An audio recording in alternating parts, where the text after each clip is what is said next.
Kalen DeBoer and what he's going to have to do in the next 8 months as the head coach at Alabama. And the way that I look at this is kind of the way I look at Nick Saban in his first year too. But let's start with what we know. 10 Alabama players have entered the transfer portal since Saban announced his retirement. I don't think that's going to be the last. A lot of those guys are dudes you like, right? Caden Proctor, going back to Iowa. Caleb Downs, transferring to Ohio State. Julian Sayin, transferring to Ohio State. Roydell Williams, transferring to Florida State, and on and on and on, right? We can keep going this, and we will. We'll keep doing this. Meanwhile, you got a really great win for Kalen DeBoer here, just last few days, and Austin Mack deciding that he's going to follow them down to Tuscaloosa to play quarterback. I think that's cool. I think that's great. You got the future kind of set up. I also think that Jalen Milroe's your guy, right? I understand that Eli Holstein's already over to Pittsburgh already, and quarterbacks are quarterbacks, but I think Jalen Milroe has what it takes to be really great for Kalen DeBoer and Ryan Grubb, especially if they can teach that dude to get rid of the ball as quickly as Michael Penix Jr. was getting rid of the ball. But we also had a lot of Alabama recruits decommit, one of those being number 1 wide receiver Ryan Williams, who's also from the state of Alabama. But you know what? It's Tuesday. That dude canceled a visit to Texas, and he's talking nicely about what Kalen DeBoer has already done at Alabama. And, you know, I don't begrudge any of the kids that were committed from reopening their recruitment, because the head coach ain't the head coach anymore, and it ain't just any head coach. It's the greatest head coach who's ever lived, right? Period. I also think we're talking about what expectations for Kalen DeBoer could be. So I don't want to talk about what the roster is or isn't right now, because it's going to look remarkably different by the time they got to start playing football in August. But I think it's fair to say Nick Saban's first year was not great. As a matter of fact, Nick Saban was the highest paid football coach in America when he accepted that job in December 2006 to be the head coach at Alabama after what was not forgettable, but not great at Miami. Okay? Getting paid at the time $32 million, $4 million a year. That used to be top end for what it is to be a head coach at the top of our sport. Now it's closer to $11, $12, $13 million annually. But Nick Saban started that. So he gets to Alabama, and they start out 6-2, but they finish 6-6. But that year in 2007 is not remembered for Alabama making the Independence Bowl, which is what it was. It's not remembered for losing close games to Georgia or Florida State. It's remembered for putting money in the bag against Louisiana Monroe, 21-14. And I got to get some context here. Mike Shula was the head coach at Bama the year before Nick Saban was the head coach at Bama. They played ULM in Monroe. They won that game 41-7.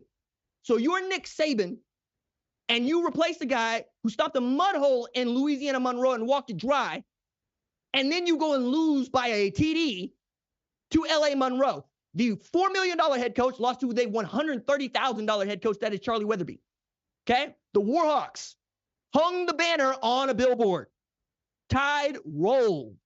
There is a picture at a local restaurant near the stadium in Monroe celebrating that victory. They eat on it. They ate on it for years. You went 100 games without another unranked opponent beating Alabama after that. That's how big a deal it was. But at the time, you'd be right to question whether or not Nick Saban was the guy for Alabama, which seems ludicrous now, right? If Kalen DeBoer goes 6-6 in his first season at Alabama, are they going to give him another year? Yeah, I think so. But I also think that if you're going to absolutely compare him to the guy that came, when that's inevitable because, well, you wanted to follow Nick Saban, this is what it's going to mean, okay? I think that if he can be competitive from the start and get off to, say, a 6-2 start in the SEC play, the new SEC, everybody's going to take that. I also think that Kalen DeBoer is working with some stuff that Nick Saban didn't have. Kalen DeBoer's got the portal. Nick Saban didn't have the portal. You know what I'm saying? Now, Nick Saban also wasn't a great head coach to start at the Power 5 level. Now, first 3 years, Nick Saban, Michigan State. The one nice thing you can say is he beat Michigan the first time around. That's hard to do at Michigan State, real hard. But he also went 19-16-1 in his first 3 years. All right? Kalen DeBoer, 25-3 as a Power 5 head coach. That's pretty damn good, right? It's pretty damn good. So you're already starting off with a dude that knows how to put together a staff, knows how to put together a roster that can win and win from the jump, and they're going to expect that at a place like Alabama. But also, remember I said Nick Saban beat Michigan his first go-around? Kalen DeBoer did not. Now, I get it. It's a bowl game. It's for the national championship. It's not quite the same, right? It's not a Big Ten conference game. But you get my point here is there's a lot of things that you can add to Kalen DeBoer being pretty good, or you can subtract from Kalen DeBoer being pretty good if you're taking into context what Nick Saban was doing in the early 1990s when he was taking over a big-time program like Alabama or Michigan State in this case, and what Kalen DeBoer might be able to do in the next couple of years. I think this is going to be fine. I also think that we're going to continue to talk about Kalen DeBoer and Nick Saban in the same breath in perpetuity. Like, I was asked about this in that, how long are we going to talk about Nick Saban retiring and the ramifications of such? And I've said we probably won't stop, because we're talking about changing the landscape of the sport with one man's decision. I mean, I just got done telling you about these players that have transferred out of Alabama and where they have been dispersed to. Talking about going from Nick Saban retiring to Kalen DeBoer being the head coach, to a new head coach in Jed Fish at Washington, to a new head coach at Arizona in Brent Brennan, to a new head coach at San Jose State in Ken Niumatalolo. My God, Ken, I'm so sorry, dog. But point there is, we've seen this happen over and over again. I think that as I continue to look at what Kalen DeBoer puts together, I'm going to be able to tell you, hey, I think they're going to be pretty good, or perhaps maybe they should be better on this side of the ball or that side of the ball. I also think that none of us expected Washington to be in a national championship game last year. Full stop. We certainly didn't expect them to win the Pac-12 championship. Even when they beat Oregon, we still expected Oregon to come out, and that was only after USC just decided that they weren't going to play for a Pac-12 championship this year. Okay? Like, going into the season last year, you expected SC to be in that spot, but nobody would have been shocked to see Oregon in that spot.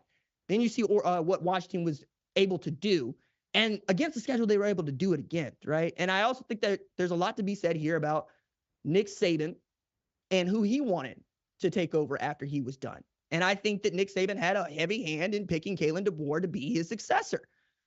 That's enough for me. And when you got Nick and Terry Saban sitting in the front row of your introductory press conference, I don't know that you're going to get a bigger endorsement. I think he's going to need that. He's going to need to ride that this year, the next year, so forth, so on. And I think he's got shoulders that are broad enough to carry all of it. I'm really excited to see what that becomes post Saban, because frankly, what we're talking about an Alabama team that won a national championship in 1992, right? Gene Stallings. And then NCAA caught them with some violations. They got a reduction of about 30 scholarships. They lost their way. And it took them about 10 years to get back to being competitive.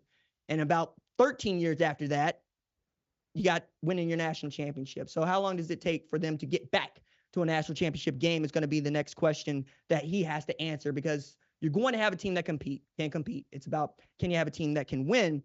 And that means beating a team like Michigan. If you like what you've seen, consider subscribing to the #1 college football show on YouTube, the Fox Sports app, or wherever you get your podcast.